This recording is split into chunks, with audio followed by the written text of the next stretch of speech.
Hadi çık ağıldan.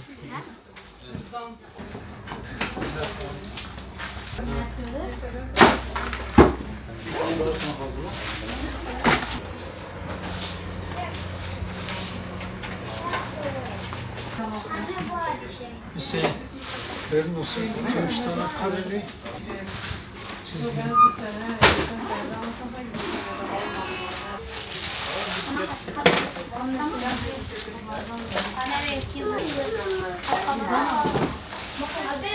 Kartonlarına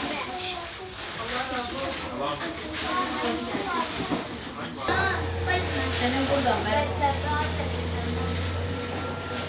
Beytullah'taki aynısı. Şimdi sen çok güzel.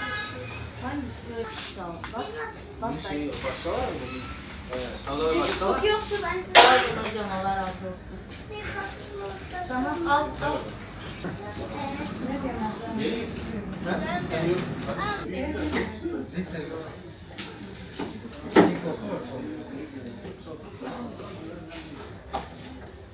Dur.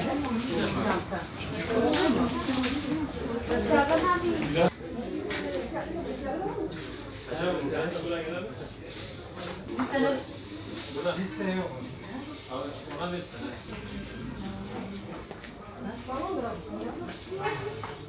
Ortaokulda güzel çocuklarımız varsa kaydedilse Yok bir numara beni ararsın. Okul ortaokul.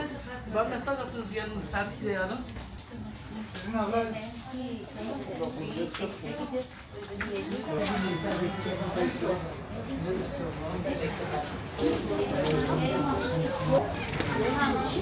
Basın satıldı hasta yapımları satılıyor. Anne imza atmadan aramışsın.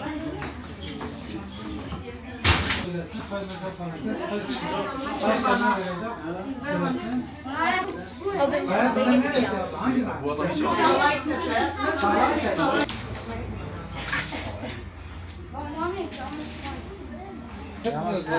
Bu daha kasa dedi. Bu Messi.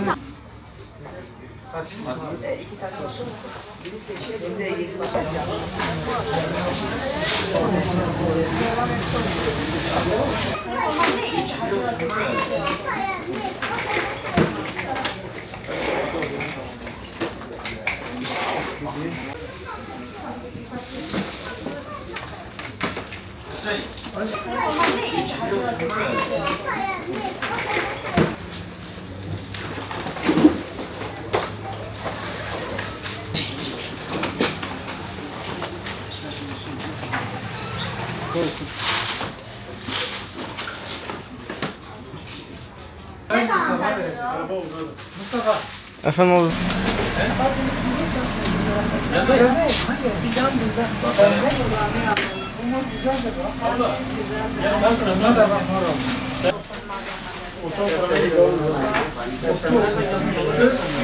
Uluslararası Yardım Organizasyonu İHO Ebrar olarak 2025-2026 eğitim öğretim yılına girerken yetim yavrularımızın yanında olmanın huzurunu yaşıyoruz.